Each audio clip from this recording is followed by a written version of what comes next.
عرض یہ ہے کہ ابھی آپ نے یہ فرمایا کہ جو شخص مسیح موعود کا اقرار نہیں کرتا، ان کو نہیں مانتا، تو ظاہر ہے کہ وہ کیسے مسلمان ہو سکتا ہے؟ نہیں، یہ نہیں میں نے کہا. دیکھیں آپ میرے منہ میں بات نہ ڈالیں. بیٹھ جاؤں گا وہیں سے ایک ہی سیکنڈ. اس کے ساتھ معنی یہ ہے کہ اب یعنی کہ مسیح موعود کے آنے کے بعد سے صرف کلمہ طیبہ کا پڑھنا کافی نہیں ہے، بلکہ یہ بھی ضروری ہے کہ مسیح موعود کو تسلیم کیا جائے، ان پر ایمان لایا جائے. ایک منٹ، میں اس کے کئی جواب دے سکتا ہوں. بڑی واضح بات ہے. کلمہ طیبہ پڑھ کے انسان مسلمان ہو جاتا ہے، آپ کو مجھے اتفاق ہے اس بات پر. لیکن اگر ملائکہ کا انکار کر دے تو پھر بھی مسلمان رہے گا. اگر ایک نبی کا بھی انکار کر دے پھر بھی مسلمان رہے گا. بتائیے. دیکھیں، سلوگنزم سے مسئلے حل نہیں ہوتے. جو دینی معاملات ہیں ان کا فہم سے معاملہ حل کرنا چاہیے، غور سے معاملہ حل کرنا چاہیے. کلمہ طیبہ کے بعد انسان مسلمان ہو جاتا ہے، لیکن ایمان کی جتنی شرائط ہیں ان کو پورا کرنا ضروری ہے. کلمہ طیبہ پڑھنے کے باوجود اگر کوئی شخص آمنت باللہ و ملائکتہ و کتبہ و رسلہ والیوم الآخر، ان 5 چیزوں میں سے کسی ایک کا یا ان کے اجزاء میں سے کسی ایک جز کا بھی انکار کر دے تو سارے مسلمان علماء کا متفق عقیدہ ہے، سنت سے یہی چلا آ رہا ہے کہ وہ سچا صحیح مسلمان نہیں کہلا سکتا. اس لیے اسلام دون الاسلام کے مسائل شروع سے ہی امت میں چلے آ رہے ہیں.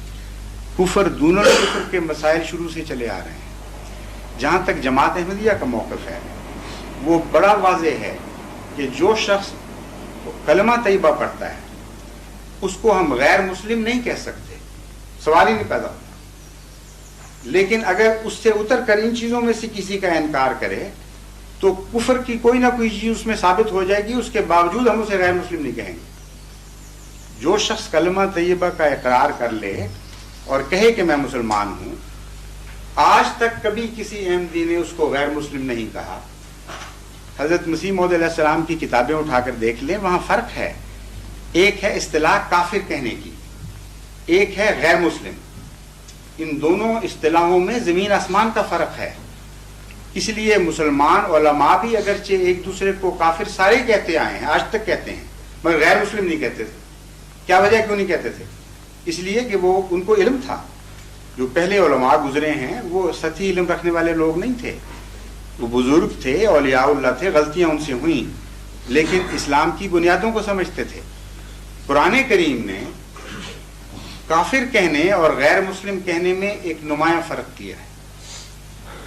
قرآن کریم آن حضرت صلی اللہ علیہ وآلہ وسلم کو مخاطب کر کے فرماتا ہے کہ یہ اعرابی لوگ جو کہتے ہیں کہ ہم ایمان لے آئے، قل لم تؤمن، تو ان سے کہہ دے کہ تم ایمان نہیں لائے.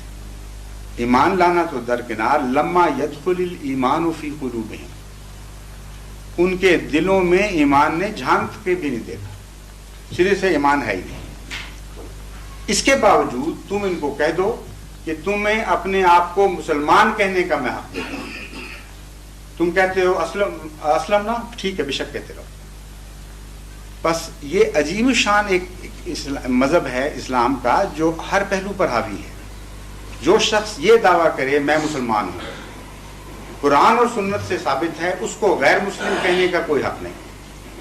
اسلام میں رہتے ہوئے کفر کی کوئی بات کہے تو اس کو دون الاسلام کافر کہنے کا حق ہے. اس کی سند قرآن سے بھی ملتی ہے اور حدیث سے بھی ملتی ہے. میں آپ کو وضاحت کر کے بتاتا ہوں. حضرت صلی اللہ علیہ وسلم فرماتے ہیں کہ ایک مسلمان جب چوری کرتا ہے تو کافر ہو جاتا ہے، اور مسلمان بھی کہا اس کو. ایک مسلمان جب زنا کرتا ہے تو کافر ہو جاتا ہے. اسی اصول کے پیش نظر مسلمان علماء ہمیشہ ایک دوسرے پر کفر کے فتوے دیتے رہے مگر غیر مسلم نہیں کہا. اس وجہ یہ ہے کہ آن حضرت صلی اللہ علیہ وآلہ وسلم نے اس کی اجازت ہی نہیں دی شروع سے. قرآن آپ پر نازل ہوا تھا، نہ کہ غیر پر کسی اور پر ہوا ہے. قرآن کا مفہوم آپ بہتر سمجھتے تھے، اس لیے آپ کا یہ کہنا کہ فلاں کافر ہو گیا فلاں کافر ہو گیا اپنی جگہ، لیکن اس کے باوجود ایک موقع پر جبکہ جنگ میں ایک صحابی نے ایک دشمن کو زیر کیا، جب وہ اسے قتل کرنے لگا تو دشمن نے منت کی کہ دیکھو میں مسلمان ہوتا ہوں، میں کلمہ پڑھتا ہوں، تم چھوڑ دو مجھے، اور کلمہ پڑھا اس نے اس کے باوجود قتل کر دیا۔ حضرت صلی اللہ علیہ وسلم کی خدمت میں حاضر ہو کر اس نے عرض کیا بڑے فخر سے کہ اس طرح مقابلہ ہوا، میں نے اسے زیر کیا اور اس نے آخر پر ڈر کے مارے کہہ دیا میں کلمہ پڑھتا ہوں۔ میں نے کہا اب تو نہیں میں چھوڑ سکتا، تم تو ڈر گئے اور قتل کر دیا۔ وہ یہ روایت کرتے ہیں کہ میں نے اپنی ساری زندگی میں حضرت صلی اللہ علیہ وسلم کو اتنا ناراض نہیں دیکھا جتنا اس دن وہ مجھ پر ناراض ہو۔ اور ایک روایت میں آتا ہے آپ بار بار یہ کہتے تھے کہ قیامت کے دن جب وہ کلمہ تمہارے خلاف گواہی دے گا تو تم کیا جواب دو؟ پھر آپ نے فرمایا کہ تم نے اس کا دل پھاڑ کے کیوں نہ دیکھ لیا کہ وہ منہ سے کہتا تھا یا دل سے کہتا تھا۔ اس لیے جو شخص اپنے آپ کو مسلمان کہے یا کلمہ پڑھ لے، اس کو غیر مسلم کہنے کا کسی کو کوئی حق نہیں ہے، نہ جماعت احمدیہ کو ہے نہ کسی اور جماعت کو ہے۔ اس لیے ہم آپ کے اقرار کے خلاف کبھی فتویٰ کوئی نہ دیتے ہیں، نہ آج تک کبھی دیا ہے۔ ہم کہتے ہیں آپ مسلمان ہیں، لیکن مسلمان رہتے ہوئے امام مہدی کا آپ نے انکار کیا جس کو ہم امام مہدی سمجھتے ہیں۔ اس لیے امام مہدی کے منکر پر وہی فتویٰ ہے جو آپ کے علماء کا فتویٰ ہے، متفق علیہ فتویٰ ہے۔ امام مہدی کی ضرورت کیا ہے؟ سوال یہ ہے اگر امام مہدی آئے گا تو آپ کو غور کرنا چاہیے کہ آئے گا کس کام کے لیے۔ ایک طرف خدا اس کو مقرر کرے 1400 سال انتظار ہو گئے، آپ کے نزدیک کبھی بھی نہیں آیا، کل آ جائے فرض کریں، تو دوسری طرف انکار کی اجازت دے دے، عقل کے خلاف بات ہے۔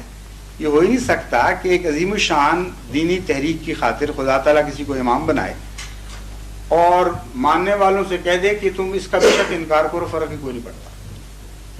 اس لیے ہماری پوزیشن ایک مجبوری کی پوزیشن ہے، یا ہم جھوٹے ہیں کہ ہم ان کو امام مہدی سچا سمجھ رہے ہیں۔ جب ہم سچا سمجھتے ہیں تو ہمارے پاس چارہ ہی کوئی نہیں کہ جو امام مہدی کا، جس کو ہم امام مہدی کہتے ہیں، جو اس کا منکر ہے، ہم اسے امام مہدی کا کافر کہیں گے، لیکن غیر مسلم نہیں کہیں گے۔ آپ ہمیں غیر مسلم کہتے ہیں، یہ زیادتی ہے، یہ اس کا کوئی قرآن اجازت نہیں دیتا۔